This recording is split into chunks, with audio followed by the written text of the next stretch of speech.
is hope in our design, in the way God has wired us, and there is also hope in grace. And there is a connection between the grace we get from God and the way He designed us. Some people think that grace only meets us when we are really weak and helpless, but actually grace often meets us in those areas where we are really strong, or at least think we are, the areas where we don't think we need God.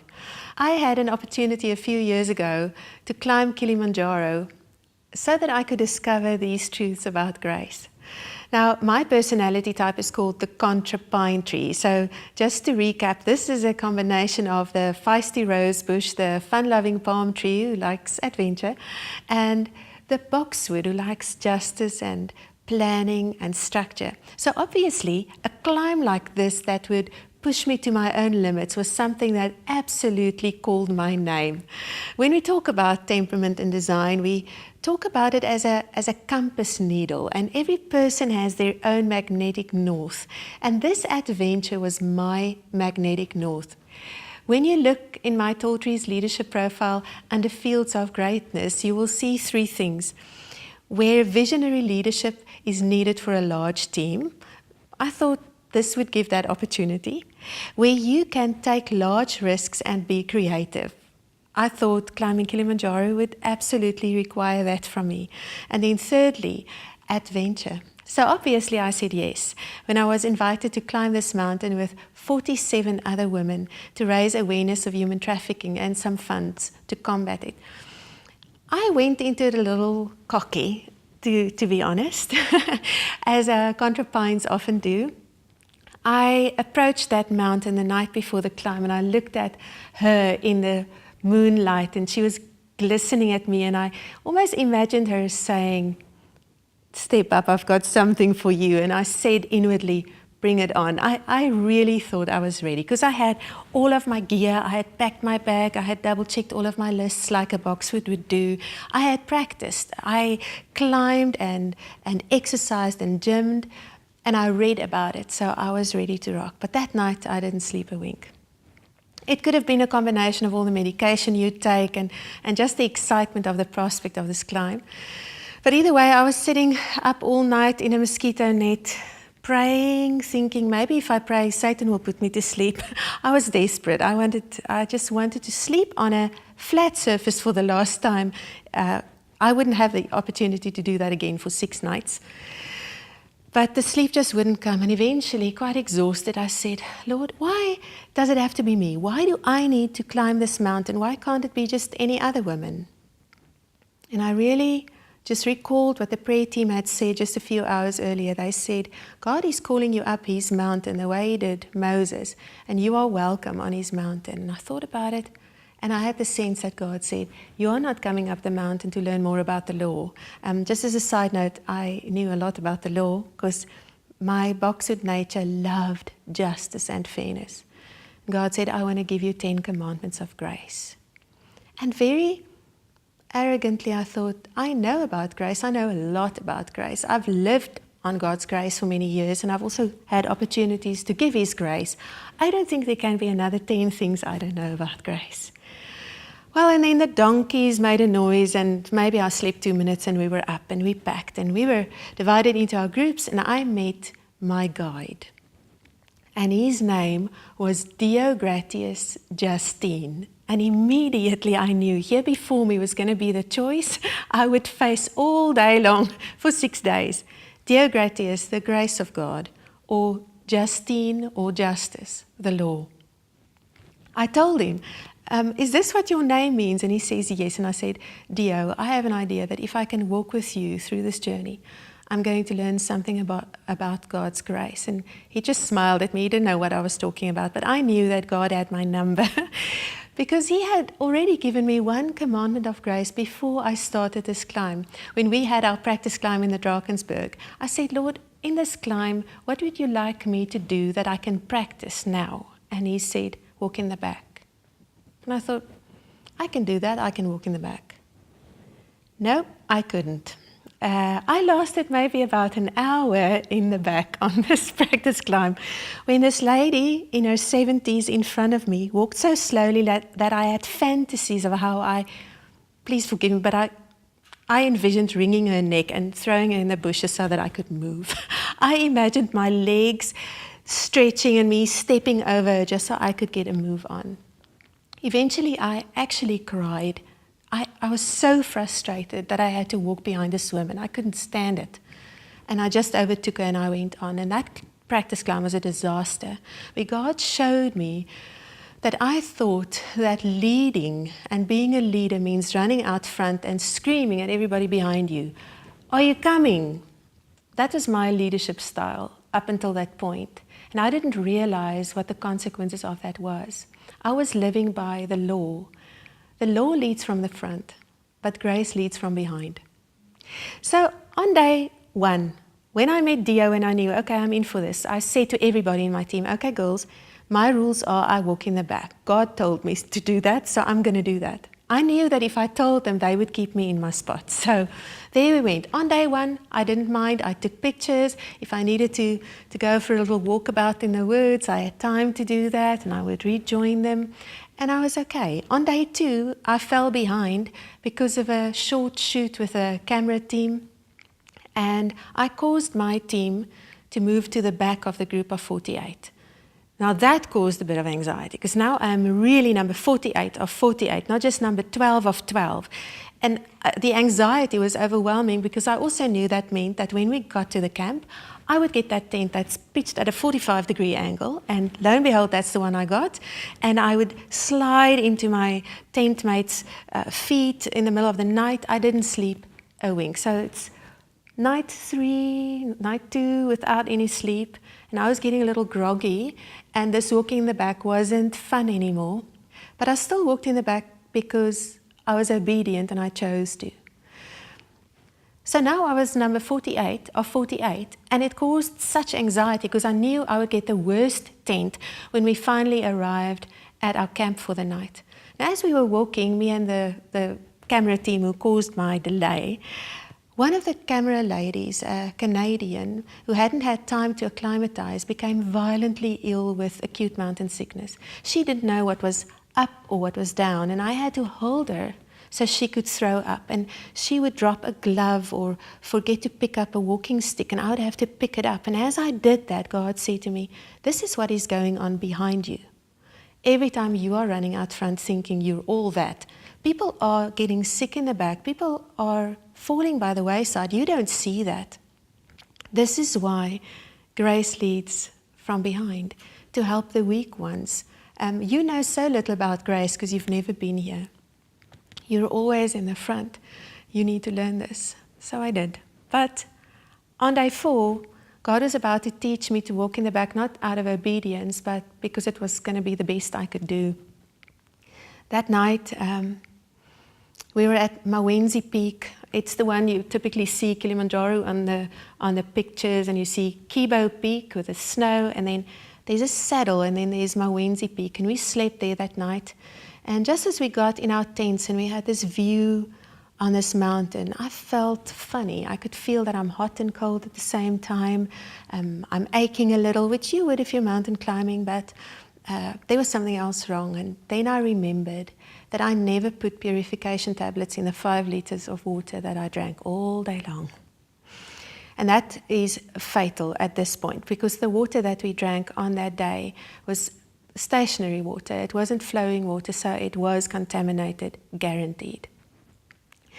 So I waited for a few minutes, and then I realized I need to get out of here. And I bursted out of that tent and flew over the hill and went straight to the little building that I had marked the previous night when we arrived. I said to myself, you need to know where this little house is on the hill, because you may need it in the middle of the night. And I did. So I went there, and I was almost too late when I arrived. But then the condition of this place just upset me, and I started cleaning it because I had Crocs on, and I put some wet wipes over the ends of my Crocs, and I cleaned up that entire space. I scooted everything into the slit in the ground that didn't belong there, and the entire time I was complaining about people who had so little self-respect and respect for others that they would leave such a mess. I mean, who does that? What I should have been worried about at that point was the contamination within me, not just of what I had consumed, but just the attitude of my heart, the superiority, the arrogance. But I was upset about other people's messes and I cleaned them. And then I took care of business, and then I made sure that everything was in perfect order before I left. And as I walked back to my tent, the Holy Spirit convicted me and he said, you didn't clean up behind all of those people because you have respect. You did it because you have pride. Your concern was not that it was filthy. Your concern was that somebody may see you leaving and think that it was your mess. It's all about you. It's about polishing your image. Because the thing is, the commandment I was about to learn is the one that says, the law loves only the strong, but grace favors the weak. I have a problem with that commandment. I want to love the strong. I want to love people who have their act together, like I usually do, but no longer did. At this point, I was so confused and so drained and so dehydrated that I couldn't plan how to dress myself the next morning. We were getting ready to spend the whole day on that saddle trekking to Mount Kibo, and I couldn't figure out how to put my shoes on. My tent mate noticed that I was confused and needed help, and she was a grade 2 teacher, so she was used to giving instructions to little kids, and she treated me like one, out of kindness, of course, out of grace, but I really took offense, because she would tell me when to pull up my pants and when to drink my tea, and she would ask, do you have your gloves? I felt so small. I felt so helpless.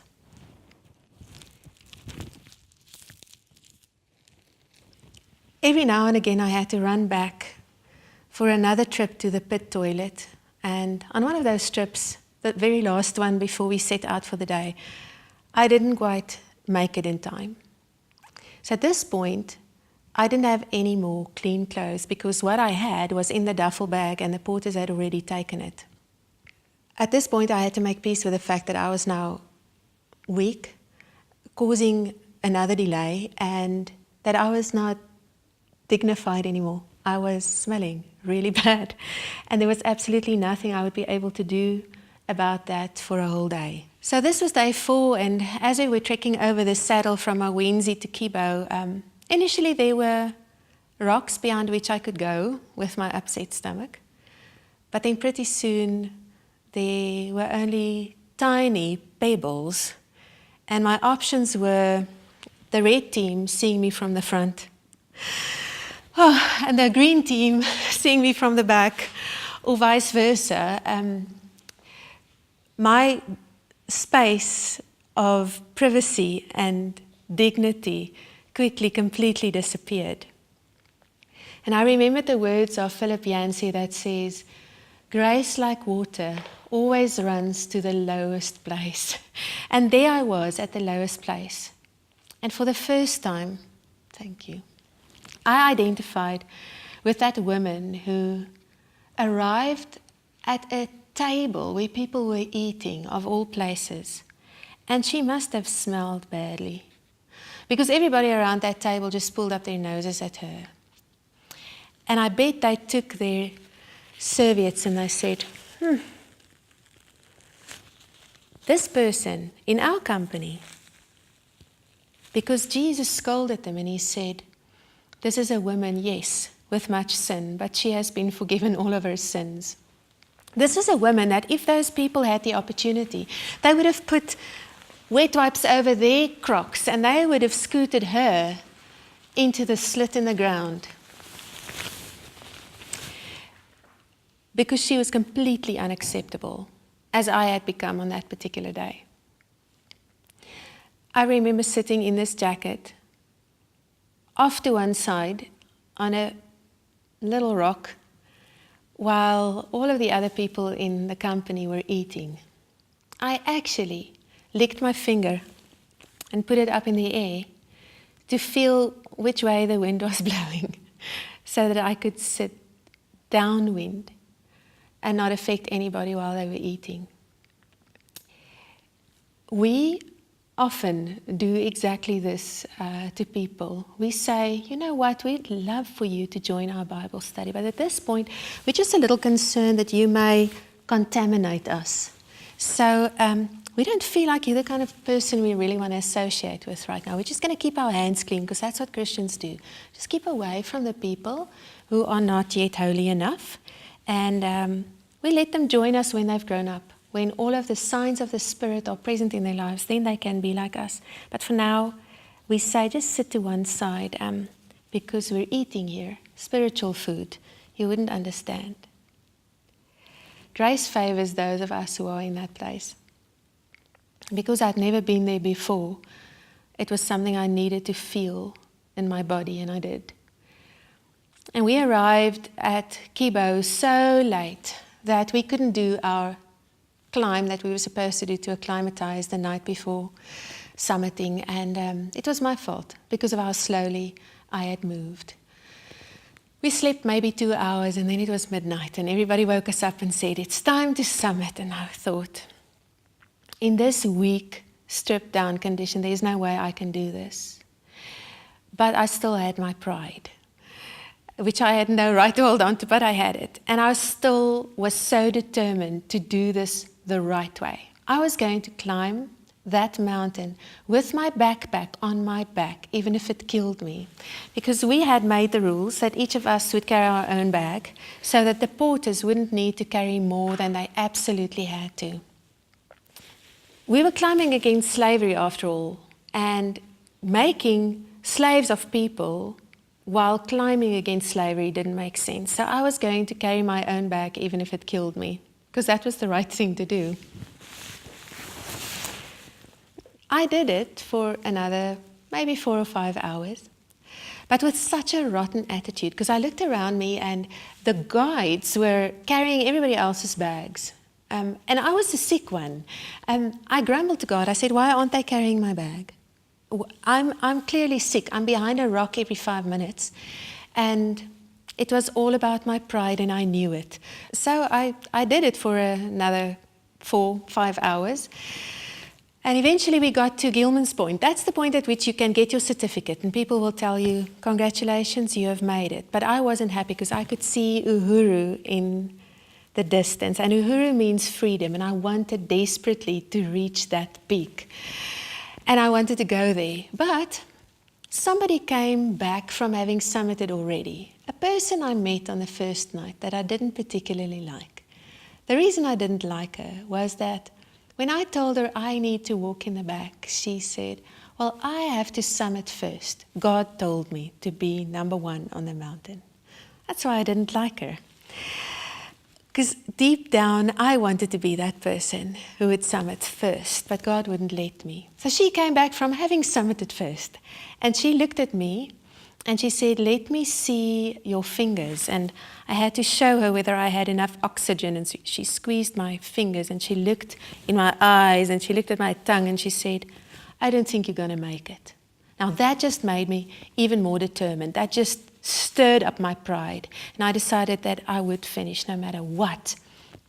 Got my act together for the next little stint and made my way to a place called Stella Point. And at Stella Point, I made a very, very crucial mistake. I put my bag down. Because at that point, I wanted to eat something. And when I had eaten it and I tried to pick up my bag, there was just no strength in my body. I couldn't get up and I couldn't pick up the bag. I was at that crossroads where I needed to make the decision, Deo gratias or Justine. Anyways, I had gotten rid of my guide because he was moving too slowly to my liking, so I was stuck with a new guide called Ramadani, and he was standing next to me, and I was eyeing him thinking, are you going to pick it up? But of course, no. God wanted me to ask for help. I sat there for quite a while because I didn't want to. And then I saw a commotion on the one side, and I looked over, and there were men staring at the ground coming over a little hill. And what they were staring at was a guy called Kyle Maynard. And it was day 18 of his climb, and he had finally summited because he had stumps instead of arms and legs. And he was coming, crawling back, beaming, saying, I've done this, look at me. I've just summited, and look at these cool things I have. It's little rubber shoes that he's put on his little stumps, and it's got chains over it, the kind that you can walk over the ice with. And he had just summited with that. And I looked at him and I saw that he wasn't carrying a bag. And then I remembered that that lady who summited first also never carried a bag.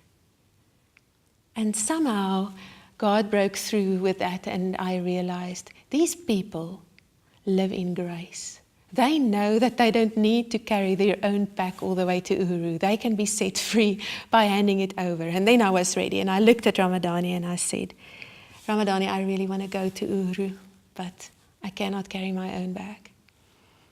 And he leaned over and he picked up my bag, and at that point he was already wearing one in the front, one in the back, and one over one arm, and he flung it over the remaining shoulder, just like this.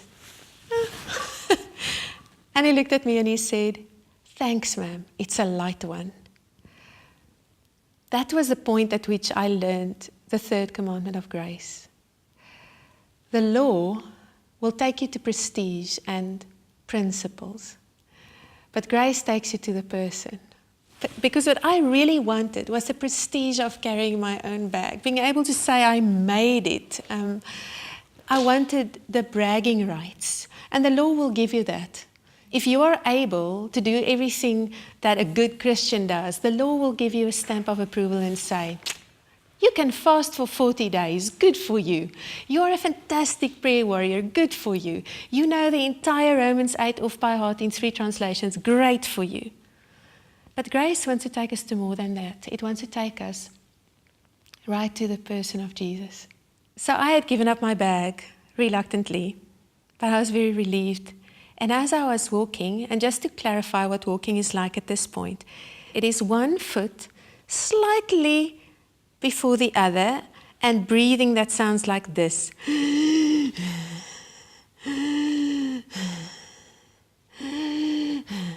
And then another little shuffle step. That's what I was doing, and crying. Now I can't put that into the soundtrack, that's just ugly. It was the ugly cry. But Ramadani was singing. He was singing the Uhuru song right next to me. He was singing me to freedom while I was crying and crawling up that mountain. And I was still sick, and we were on white snow and ice, and I needed to go behind a rock again because that had become my full-time occupation. And as I wanted to step out of the way, Ramadani said, you are moving too slow now because you are too weak. You have to go right here in the path. And I thought, no, there is no way I can do that. And he said, don't worry, I'll turn my back. And I'm thinking, you don't understand. The problem I have is not just with what you're going to see. I'm really, really sick. I want you to go really, really far away. I want everybody to go very far away. I just can't do this. I'm too vulnerable and too exposed. But he refused. He stood right there. And my tent mate had to help me up and to put all of my clothes back on, and I walked, and suddenly I realized I never cleaned the mess behind me. Now, the principle of the law is you clean your own mess, and I didn't. And just as I started making up a story so that Ramadani would allow me to go back, he looked at me very gently and he said, don't worry about it. I put snow on it. To me, that is what the gospel is about. It is about us not being able to cover our own mess, and the person of Jesus showing up and doing it on our behalf. And that person of Jesus in the body of Ramadani walked me all the way to Uhuru, and I finally was able to summit. But it didn't feel like my victory. It felt like me being conquered by that mountain. On the way back, with Ramadani carrying my bag, I became so weak from being on the mountain too long. And because I had bad knees, he looked at me and said, there is no way you are going to be able to walk down this mountain the way you're supposed to. I'm just going to run you down the mountain. You are going to hook in with me. I want to feel your hip and your shoulder And we are just going to run straight down the mountain. And all you need to do is close your eyes. I wanted to close my eyes, but being the control freak I still was, that didn't seem very wise. And yet, I knew that there was no way I would come down the mountain unless I was carried. And we did a few hours of that, and there was ice rain falling.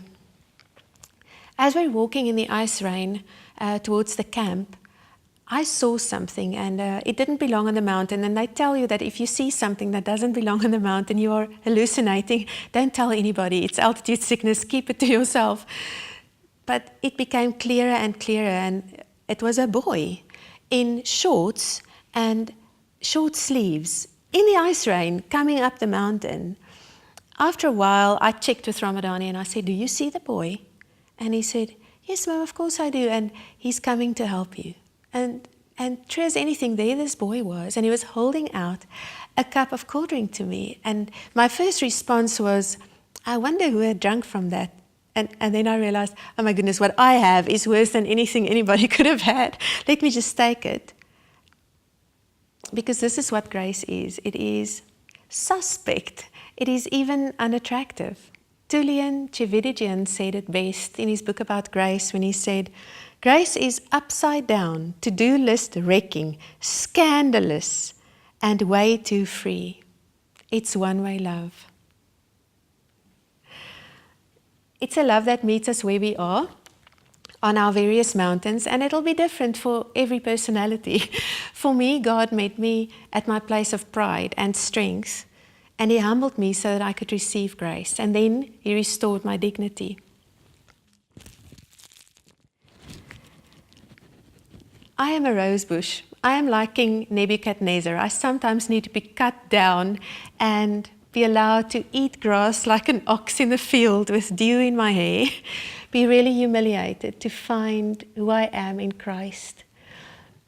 God said to that king, your stump will remain when I cut you down. And as soon as you realize that heaven runs things, I will give you your kingdom back.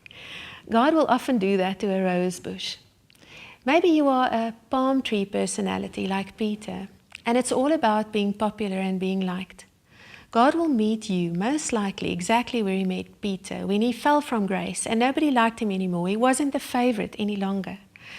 God threw him a beach party, palm tree style, cooked him some fish on a fire and said, I'm ready to trust you again, to trust you with my people, my sheep, my lambs. You will feed them. What an amazing restoration of being a people person. That is the grace he needed. Maybe you are the boxer tree, the one who wants to earn it, the one who wants to deserve grace, the one who loves the law. But then God wants to surprise you with undeserved grace, and He wants to show you how He sees you. Not the way you are right now, but the way Jesus is. He wants to give you the scandalous grace where you can see yourself free, whole, innocent, justified, and covered by His grace. If your journey, like mine, is an expedition filled with pain, even humiliation, please don't lose heart, because that breaks you just enough that, like me, you can finally put out your hand to the grace that God offers, no matter which form it comes in, and finally be broken enough to take it.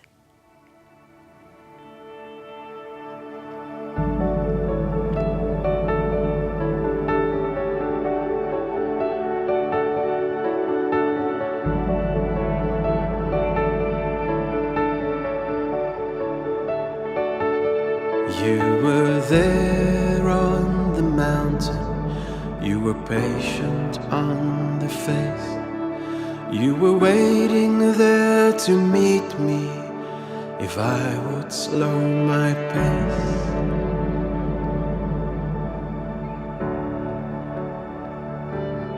You were there in the valleys, on the cold and barren ground. You were breath when I had nothing. You were eager to be found. In the creeping of my climb, in the anguish of my fall, you were there to cheer me on. You were freedom, you were favor, you were glory, you were grace.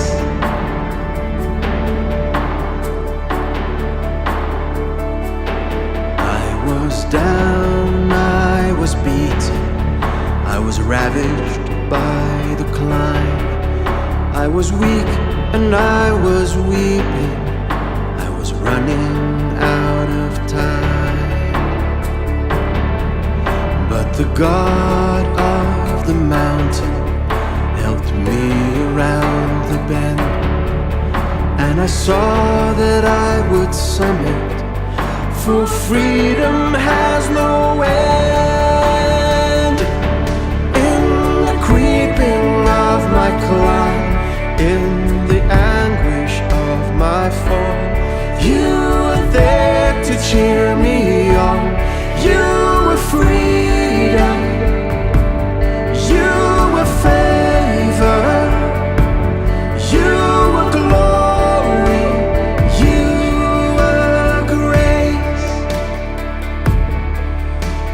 Jesus, you were singing your salvation in my ear.